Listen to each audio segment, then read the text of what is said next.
আসসালামু আলাইকুম, তোমাদের সবাইকে ভার্সিটি টিউমার্সের পক্ষ থেকে স্বাগতম। গত ক্লাসে প্রোনাউনের আমরা জাস্ট হু, হুএভার, ওয়ান্স এগুলা ব্যবহার করছি। তো আজকে আমরা জাস্ট এর আগে যতগুলা যা পড়ছি সবকিছুর প্রোনাউনের প্রয়োগটা আমরা এখানে দেখব, ঠিক আছে? তো চলো ক্লাসটা শুরু করি। তো আজকের ক্লাসের মেইনলি আমাদের কাজ হচ্ছে কি জেনারেল রুলস গুলো আমরা পড়ব, ঠিক আছে? জেনারেল রুলস গুলো আমরা কি পড়ার চেষ্টা করব। তো দেখো আমরা জেনারেল রুলস গুলো পড়তে যাই, আমরা অনেক কিছু শিখবো আশা করি। তো চলো আমরা জেনারেল রুলস গুলো পড়ার চেষ্টা করি। দেখো কি আছে আমাদের জেনারেল রুলস এর ক্ষেত্রে আমাদের রুলস 1, যেটা রুলস 1 আর কি, সেটা হচ্ছে ইটস এবং ইটস এর মধ্যে পার্থক্য রয়েছে। দেখো এখানে যেটা আছে দেখো, আচ্ছা মেইনলি আমি লিখে দিচ্ছি এখানে, তোমরা দেখতে না পারো। ইটস মানে এখানে তোমার ইট ইজও হতে পারে, ইট হ্যাজও হতে পারে, তাই না? যখন ভার্ব দেখবা যে ভার্বটা কি পাস্ট ফর্মে আছে তখন সেটা কি হচ্ছে আমাদের পাস্ট পারসন ফর্মে থাকবে, সেটা হ্যাজ, আর না হলে ইজ থাকবে, ঠিক আছে? কন্টিনিউয়াস, ঠিক আছে? এটা এরা আমাদের আর কি দেখবা তুমি সাবজেক্ট সেন্টেন্স দেখলে বুঝতে পারবা। আর ইজটা হচ্ছে পজিটিভ অ্যাডজেক্টিভ। আমি তো বলছিলাম যে পজিটিভ অ্যাডজেক্টিভ গুলো তো আমি বলছিলাম তো, তাই না? যে কোনগুলো পজিটিভ, ইয়োরস, হার্স, এগুলো ইটস, এগুলো তোমাদের কত ক্লাসে বলা হয়েছে। তারপরে দেখো তাহলে ইটস এর পার্থক্য আছে। আচ্ছা দেখো এটা আমরা দেখি জাস্ট নরমালি एग्जांपल দিই তাহলে বুঝতে পারবো। দেখো every country has its tradition. আছে এরপর কি দেখছে ইটস এবং ইটস হচ্ছে পজিটিভ অ্যাডজেক্টিভ, ঠিক আছে? যা কোন নাউনের পূর্বে বসে। অর্থাৎ এই যে ইটস আছে, ইটস এটা কিভাবে বসে? Noun plus it's, noun plus it's বসে, ঠিক আছে? আচ্ছা দেখো আর এই যে ইটস আছে না, এই যে ইটস আছে, ইটস এইটা হচ্ছে তোমার শুরুতে বসে, শুরুতে বসে। এটা কোথায় বসে? শুরুতে বসে, এটা মনে রাখবে একটু। তাহলে দেখো আমাদের কি আছে যে every country has its tradition, every country has its tradition. এই যে ট্রেডিশনটা কি লাস্টে শোন থাকলে কি হয়? নাউন না? নাউনের পূর্বে কি বসছে আমাদের? ইটস। আর এর শুরুতে ইটস রেইনিং ইন এগেইন, ঠিক আছে না? তাহলে এটা কি হবে আমাদের? It's apostrophe it's. It is raining বা it has raining, it has been raining, ঠিক আছে? তাহলে সাবজেক্টের শুরুতে যদি গ্যাপ থাকে আমাদের প্রশ্ন সলভ করার ক্ষেত্রে, তাহলে এটা কি হবে? এটা হবে আমাদের এই ইটস, ইটস রেইনিং বা it's late so I must go. Already দেরি হয়ে গেছে, আমাদের যাইতে হবে। এরপর যদি আমি রুল 2 এর দিকে একটু খেয়াল করি, দেখো ইনফাইনাইট ইনফিনিটিভ, পার্টিসিপল, জিরান থাকলে এদের পরে অবজেক্ট প্রনাউন বসে। এটা আমরা অলরেডি এর আগে প্রনাউন যখন পড়ছি তখন আমরা কিন্তু বলছি। এখন দেখো হি ট্রাইড টু ফলো, এই টু ফলো এইটা কি আমাদের বলতো? এইটা হচ্ছে আমাদের কি ইনফিনিটিভ, ইনফিনিটিভ, তাই না? ইনফিনিটিভ। এটার পরে কি বসবে? Object pronoun. অবজেক্ট প্রনাউন কি? মি। তাহলে he tried to follow me, he tried to follow I, এটা কি হবে? আই টু সাবজেক্ট প্রনাউন, তাই না? আচ্ছা এরপরে কোশ্চেন আছে দেখো, আচ্ছা এখানে কি কোশ্চেন আছে দেখি আমি। এখানে যে কোশ্চেন দেওয়া আছে দেখো হি আফটার ড্রপিং, ড্রপিং এই যে ড্রপিং আছে তাহলে এটা বোঝাচ্ছে কি আইএনজি আছে, তাহলে এটা কি তোমার জিরান, ঠিক আছে? জিরান হচ্ছে after dropping dash from the company I got relaxed, after dropping dash from the company from I relaxed. আচ্ছা এখন দেখো জিরান থাকলে কি হবে? আমরা বলছি জিরান থাকলে কি হবে দেখো, এবার অবজেক্ট প্রনাউন বসে। অবজেক্ট প্রনাউন কোনটা? এটা হবে তোমার রবার্ট হবে এখানে, হ্যাঁ? রবার্ট তো প্রত্যেকটারই সেম উদাহরণ। এখন দেখো হি এটা সাবজেক্ট প্রনাউন, হিমসেলফ এটা তো রিফ্লেক্সিভ প্রনাউন, তাহলে অবজেক্ট প্রনাউন কোনটা? হিম। তাহলে এটা হবে আমাদের কি Robert and him. After dropping Robert and him from the company I got relax. মানে তোমার রবার্ট এবং তাকে আর কি যখন আর কোম্পানি থেকে আর কি তোমার ড্রপ করেছে তখন তারপরে সে আর কি রিল্যাক্স করছিল, ঠিক আছে? আচ্ছা এরপর যদি আমরা রুলস 3 টা একটু দেখি, এমন কিছু ভার্ব আছে যেগুলো রিফ্লেক্সিভ, এটা খুবই ইম্পর্টেন্ট, এটা খুবই ইম্পর্টেন্ট। এবং তোমাদের এই যে ভার্বগুলো দেখানো হয়েছে, এখানে ভার্বগুলো দেখানো হয়েছে না, এই যে এখানে ভার্বগুলো দেখানো হয়েছে, এই ভার্বগুলো তোমাদের avail, absent, enjoy, present, pride, plum, এই যে এইগুলো তোমাদের কি মুখস্থ করতে হবে। এগুলো তোমাদের কি করতে হবে? মেমোরাইজ। এগুলো তোমাদের কি করতে হবে? মেমোরাইজ অবলিক মুখস্থ করতে হবে, ঠিক আছে? এগুলো তোমাদের কি করতে হবে? মুখস্থ করতে হবে। দেখো তাহলে এইটুকু যদি হয় তাহলে এখন एग्जांपल কি দেওয়া আছে আমাদের? এগুলো থেকে কি হবে? রিফ্লেক্সিভ প্রনাউন ব্যবহার হবে। তাহলে দেখো এখানে she absented herself from the class, ঠিক আছে? এই যে absent, এই যে এখানে আছে না absent আছে, তাহলে কি হবে? herself। in যাই থাকলে কি হবে? myself, ওকে?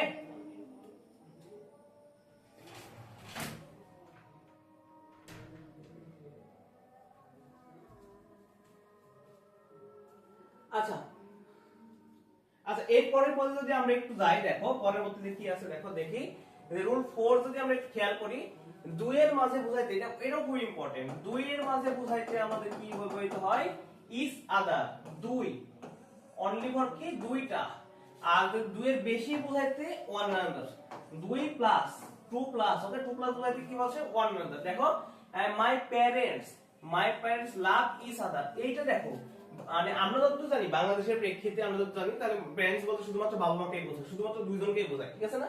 তাহলে কি প্যারেন্টস মানে প্যারেন্টস কয়জন হয়, প্যারেন্টস মানে কি, প্যারেন্টস মানে হচ্ছে তোমার বাবা মা, বাবা প্লাস মা, বাবা প্লাস মা মানে কয়জন, দুইজন।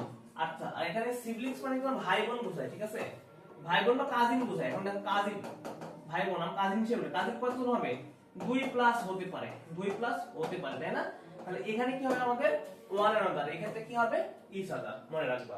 আচ্ছা এরপরে যদি আমরা বিবেচনা করি, দেখো আমাদের রুল নম্বর 5 যদি আমরা একটু বিবেচনা করার চেষ্টা করি, রুল নম্বর 5 যদি আমরা একটু দেখি, দেখেন কি আছে, যদি কোনো সেন্টেন্সের সাবজেক্ট হিসেবে ওয়ান ব্যবহৃত হয় তাহলে তার পজিটিভ অ্যাডজেক্টিভ হিসেবে ওয়ান্স ই বসে। এটা একটু আগে আমি বলছি, ওয়ান এর সাথে সবসময় ওয়ান্স, ওয়ান এর সাথে সবসময় ওয়ান্স, এন্ড ওয়ান এর সাথে যদি অন্য কিছু সামথিং যুক্ত হয়, নো ওয়ান, সামওয়ান, এভরিওয়ান, তাহলে তখন আমরা হিজ বা হার হবে। এটা আমি একটু আগে বলছি না, দেখো সেটাই, যে ওয়ান শুড গো ওয়ান্স হয়, একজনের নিজের পথে যাওয়া উচিত, but no every is some any plus one, মানে যেগুলো বল সামথিং প্লাস ওয়ান যদি থাকে তাহলে ওয়ান্স এর পরিবর্তে হিজ বা হার হয়। এটা আমি তোমাদের বলছিলাম সামওয়ান, এটা কিন্তু শুধু ওয়ান না, তাই না? তাহলে এখানে কি হবে হিজ বা হার, বাট এই যে ওয়ান মাস্ট ফলো, যেহেতু ওয়ান শুধু আছে তাহলে এখানে হবে কি ওয়ান্স কনসেন্ট, কনসেন্স মানে কি যার কি বিবেক অনুযায়ী, ঠিক আছে, বিবেক বা নীতি, এটা মনে রাখবা, এটা বিবেক বা নীতি, এটা মনে রাখো।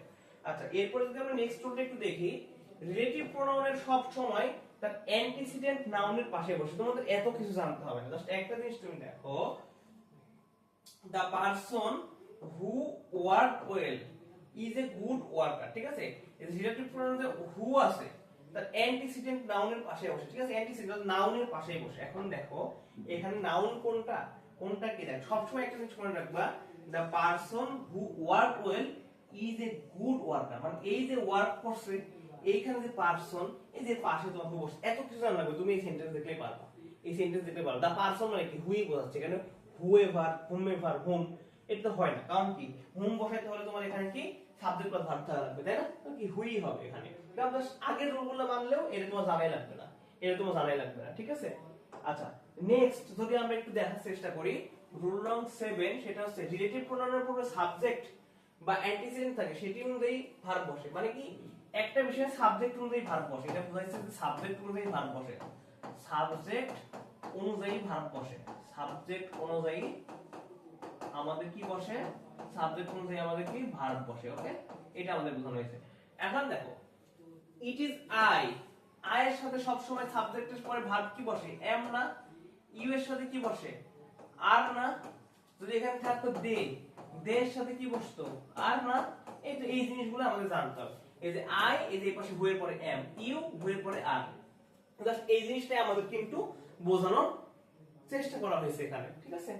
এরপরে আমরা রুল নাম্বার যদি 8 এ যাই, দেখো রুল নাম্বার 8 এ কি দেওয়া আছে, যে দে কিংবা দ্যাট। আচ্ছা এখন দেখো আমাদের কি বলা হয়েছে, দে কিংবা দ্যাট, আমাদের বলা হয়েছে যে দে কিংবা দ্যাট, দে কিংবা দ্যাট কখনো রিলেটিভ প্রোনাউনের আশেপাশে বা অ্যান্টিসিডেন্ট হিসেবে বসে না, বা রিলেটিভ প্রোনাউনকে মানে এটা বোঝানো হয়েছে যে হু এর এই পাশেও দে অবলিক দ্যাট মনে করো, এটা বসবে না, মনে করো এই পাশে সহজ ভাষায় তোমাদের বলে দিলাম, ঠিক আছে, দে অবলিক দ্যাট, কিন্তু স্পেশাল কেস ছাড়া তোমাদের বসে না, এটাও হয় না এই পাশেও হয় না, ঠিক আছে, এইটাও হয় না এটাও হয় না, মনে রাখবা। তাহলে ওর পাশে কি হয়, এই যে দ্যাট আছে, এই দ্যাটের পরিবর্তে আমরা বসাতে পারি কি দোজ, দ্যাটের পরিবর্তে দোজ বসাতে, এটা কারেক্ট। এর পাশে দ্যাটের পরে কি বসাতে পারি দোজ, এটা কি আমরা মেইনলি আগেই বসে, মেইনলি এইটাই হয়, হ্যাঁ পরে তো তোমাদের আর কি বিবেচনা করা হয় না। দেখো দোজ, এই যে দোজ পাইছি, those who are absent will be fine, ঠিক আছে, এটা হচ্ছে আমাদের ব্যাপার। এন্ড 9 নাম্বার রুল যেটা আছে হু, হু ইজ হোয়াট, এটা ইন্টারোগেটিভ প্রোনাউন, তোমরা জানো ইন্টারোগেটিভ প্রোনাউনের পরবর্তীতে সাবজেক্টকে নির্দেশ করার জন্য দ্যাট বসে, মানে ইন্টারোগেটিভ প্রোনাউনের সাবজেক্ট কোনটা, এই যে the man subject, the pen subject, তারপরে মনে করো সাবজেক্ট কোনটা এখানে ইজ ইউ সাবজেক্ট, এই প্রত্যেকের ক্ষেত্রে দ্যাট বসে। এটা who is the man that says, তো কে সেই ব্যক্তি যেটা এরকম বলছে। তাহলে what which is the pen, এখানে দ্যাট হবে, মেইন এখানে দ্যাটটা দেয়া হয়নি, স্লাইডে উঠানো একটু বলেছে দ্যাট ইউ লাইক মোস্ট, কোন পেন যেটা তুমি সবচেয়ে বেশি পছন্দ করো। তাহলে হোয়াট ইজ দ্যাট, এটা কি ইউ কনসিল ফ্রম মি, যেটা তুমি আমার কাছে গোপন করছো, এটা জাস্ট তুমি নরমালি পারবে, এখানে দ্যাট বসাবে। এই দ্যাট এর কি বসাবে তুমি, what is that, what is that, মানে হোয়াট ইজ দ্যাট বাদে কি বসাবো, what is suggested, what is suggested, তো তোমার সাজেস্টেডটা কি ভার হয়ে গেল, তখন তার এরকম আর কি সেন্টেন্স আসবে না, ঠিক আছে। আচ্ছা, এরপরে নেক্সট যদি আমরা একটু দেখার চেষ্টা করি যে লাস্ট, এটা হচ্ছে আমাদের এই স্লাইডের লাস্ট এবং এই স্লাইডে যতগুলো পড়াইছি এর মধ্যে সবচেয়ে বেশি ইম্পর্টেন্ট 4 স্টার দিলাম, ঠিক আছে, মনে করো আমি 4 স্টার দিলাম, 4 স্টার দিয়ে দিলাম। আচ্ছা, এখন দেখো এখানে আমি একটু বিবেচনা করি, কোন বাক্যের সাবজেক্ট হিসেবে 3 প্রকারের person, first person, second person, 3 প্রকারের পারসন বলতে কোনটা, 3 প্রকারের পারসন বলতে কি বোঝানো হয়েছে, first person, second person and third person ব্যবহৃত সাধারণ নিয়ম। একটা জিনিস মনে রাখবা, তুমি জাস্ট একটা জিনিস মনে রাখবা 2 3 1 1 2 3 2 3 1 1 2 3, ঠিক আছে। একটা জিনিস মনে রাখবা 231 আর 123, এই যে জিনিস মনে রাখবা 1 2 3 2 3 1, ঠিক আছে, জাস্ট 1টা পরে চলে যাবে। কিসের জন্য বলতেছি এখন দেখো, আমি যদি আবার তোমার এটা একটু দেখাই, সেটা হচ্ছে যদি সেকেন্ড পারসন, তারপরে তোমার থার্ড পারসন, তারপরে তোমার যদি এখানে থার্ড পারসন থাকে, দেখো সেকেন্ড পারসন, তারপরে তোমার যদি তোমার third person and at last first person, বাক্যে একটা সেন্টেন্স কখন এইভাবে আমরা সাজাবো, যখন সেটা আমাদের পজিটিভ সেন্স আসবে, যখন আমাদের সেটা পজিটিভ কিছু বিয়ার করবে, হ্যাঁ, পজিটিভ কিছু বার্তা দিবে, মনে রাখো পজিটিভ কিছু বার্তা দিবে, ওকে। আচ্ছা আচ্ছা, আর আমরা ওয়ান অর্থাৎ কি first person, second person and third person, এইটা কখন বসাবো বলতো, যখন আমাদের সেটা নেগেটিভ বার্তা দিবে, তখন এটা আমাদের কি নেগেটিভ কিছু বার্তা দিবে। যেমন দেখো উদাহরণ হিসেবে জাস্ট আমি শূন্যস্থান দিছি আর প্রেজেন্ট হিয়ার, দেখ এই শূন্যস্থানে কি, এই যে শূন্যস্থান 3টা পারসন বসাবে, এর মধ্যে কি আর প্রেজেন্ট হিয়ার, এখানে কি প্রেজেন্ট থাকে, একটা ভালো কাজ, ঠিক আছে, বা আপনার প্রেজেন্ট, এটা কোন অপরাধ আছে, নেগেটিভ কিছু বলতে এখানে অপরাধ বোঝাবে, ঠিক আছে, অপরাধ মনে রাখবে, বেশিরভাগ ক্ষেত্রে তোমার এটা দিয়েই আসে, অপরাধ, হ্যাঁ অপরাধ, এইটা তুমি একটু খেয়াল করবা, অপরাধ বোঝায়। এখন দেখো তাহলে এখানে কি, যেহেতু আমাদের কিছু নাই, তাহলে আমরা 3টা সেকেন্ড পারসন কি আমরা বলি ইউ, থার্ড পারসন কি আছে হি বা she, you he, and first person কি আই, ঠিক আছে, আই আর প্রেজেন্ট, তুমি, সে এবং আমি ওখানে প্রেজেন্ট ছিলাম, মানে উপস্থিত ছিলাম। তুমি যখন কথা বলো, তুমি কি সবাইকে বলো যে আমি, তুমি এবং সে সেখানে উপস্থিত ছিলাম, ঠিক আছে, এটা আসলে তোমার আচ্ছা ঠিক আছে, তোমরা জাস্ট নিয়মটা মনে রাখো, you he and I. But এখানে গিলটি ফিল করছে, ঠিক আছে, তার মধ্যে মনে করো অপরাধ বোধ কাজ করছে, ঠিক আছে, অপরাধী মনে করো, সে একটা অপরাধী, তাহলে এখন অপরাধী কি আমাদের, এটা একটা পজিটিভ সেন্স, এটা আমাদের কি আসছে এখানে আসছে আমাদের পজিটিভ সেন্স, বাট এখানে আমাদের কি আসছে, এটাতে আমাদের বলছে কি নেগেটিভ সেন্স, এই যে নেগেটিভ সেন্স এবং পজিটিভ সেন্স বলছে, তাহলে এখানে কি হবে, ফার্স্ট সেকেন্ড, আর ফার্স্ট পারসন কি আই, সেকেন্ড পারসন কি ইউ, আর থার্ড পারসন কি হি, হ্যাঁ হি, তাহলে হি আর গিলটি, ঠিক আছে। এই যে আমাদের যে বিষয়গুলো, এগুলো আমাদের একটু বুঝতে হবে। তাহলে এরই মাধ্যমে কিন্তু আমরা অলরেডি প্রোনাউন শেষ করছি। ইনশাআল্লাহ আমরা আমাদের নেক্সট ক্লাসে এই যে অ্যাডজেক্টিভ আছে না, এইটা আমরা শুরু করব, অ্যাডজেক্টিভ। ইনশাআল্লাহ আমরা আমাদের নেক্সট ক্লাসে এই অ্যাডজেক্টিভটা শুরু করব, ঠিক আছে।